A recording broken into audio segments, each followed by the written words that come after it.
வணக்கம். இது அக்ஷரம் அக்ஷயம். இன்றைக்கி நாம் வாணி விகாஸ் 3வது லெவலில் 3வது பாடம் பார்க்க போகிறோம்.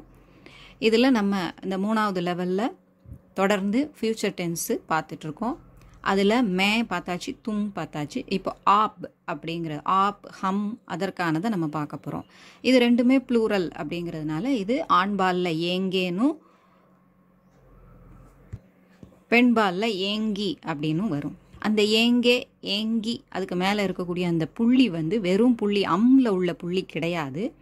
அது சந்திர பிந்து இருக்கு இல்லையா, ஆ அப்படின்னு மூக்கொலி இருக்கு இல்லையா, மூக்கில் சொல்லக்கூடிய அந்த ஒலி இருக்கு இல்லையா, அதற்கான பிந்து மட்டும் இங்கே வைக்கப்பட்டிருக்கு, சந்திர இல்லாமல். ஆனால் இது சந்திர பிந்துவோட ஒலி தான் நம்ம இதில் சொல்லணும், அதனுடைய புள்ளி தான்.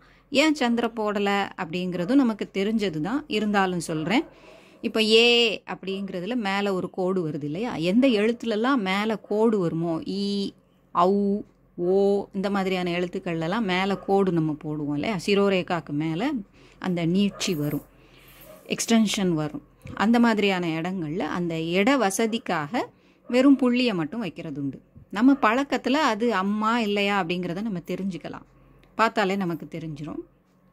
ஸோ அது சந்திரபிந்துவோட உச்சரிப்பு தான். அதனால ஏம்கே அப்படின்னு சொல்லிடக்கூடாது, ஏங்கே, ஏங்கே. ஆனால் அது கே வந்திருக்கிறதுனால இங்கு இல்லை, அது சந்திரபிந்து. சரியா? ஏ, ஏ, அப்புறம் கே, அதுதான் அதில் இருக்கக்கூடியது, ஏங்கே. நீங்கள், நாம், செய்வோம். அந்த ஹம் அப்படிங்கிறது நாமுக்கும் அதுதான், நாங்களுக்கும் அதுதான். சரியா? மீனிங், அந்த மீனிங் தரக்கூடியது தான். இப்போ ஒவ்வொரு வாக்கியமாக நம்ம பார்ப்போம். ஆப் சப்னா தேக்கேங்கி, நீங்கள் கனவு காண்பீர்களா? ஹம் தேஷ் கே பாரே மே சப்னே தேக்கேங்கி, நாங்கள் நாட்டை பற்றி கனவு காண்போம். ஆப், அதாவது இது பெண்பாலில் இருக்குது. ஆப் மும்பை மே கஹா டெகரேங்கே, இது ஆண்பால். நீங்கள் மும்பையில் எங்கு தங்குவீர்கள்?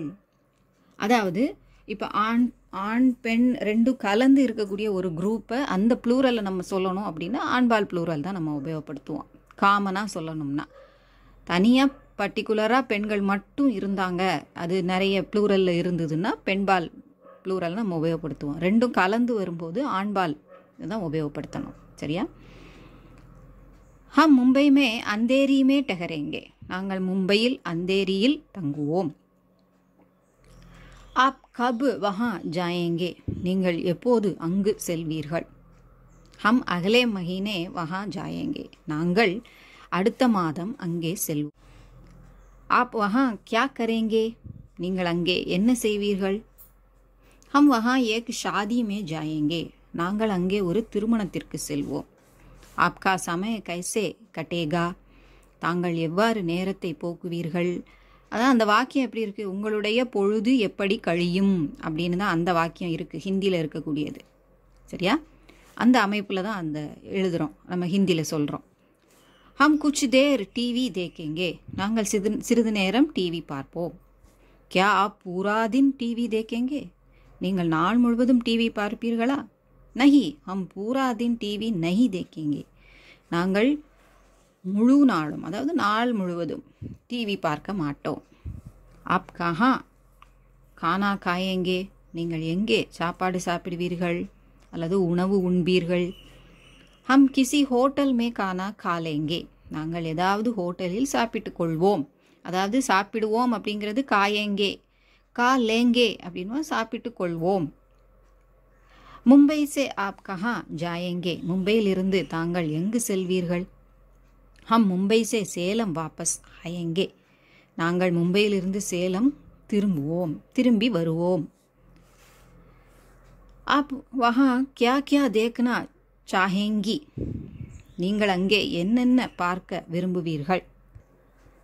ஹம் வஹா சப் குச் தேக்னா சாஹேங்கி, நாங்கள் அங்கே எல்லாவற்றையும், அதாவது அனைத்தையும் பார்க்க விரும்புவோம்.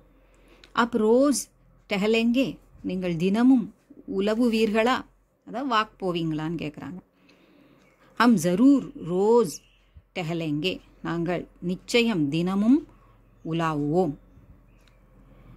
ஆப் கவுன்சி புஸ்தக் படேங்கி, நீங்கள் எந்த புத்தகம் படிப்பீர்கள்? இது பெண்பாலில் இருக்கு.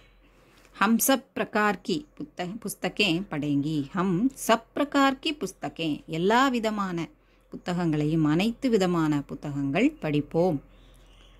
தமிழ் में आपके प्रिय लेखक कौन है?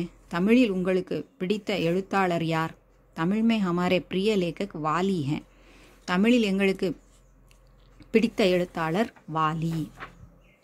ஸோ இதோட இந்த பாடம் முடியுது. அடுத்தது பறவைகளை பற்றி இருக்குது. அதனுடைய பெயர்கள் கொடுத்துருக்காங்க ஹிந்தியில். சில பறவைகளும் அதனுடைய பெயர்கள் ஹிந்திலையும் இருக்குது. அதை அடுத்த பாடத்தில் பார்ப்போம். இது உங்களுக்கு உபயோகமாக இருந்திருக்கும்னு நினைக்கிறேன். பிடிச்சிருந்தா லைக் பண்ணுங்கள், ஷேர் பண்ணுங்கள், சப்ஸ்கிரைப் பண்ணுங்கள். சப்ஸ்கிரைப் பண்ண எல்லாருக்கும் நன்றி. நன்றி, வணக்கம், தன்யவாத்.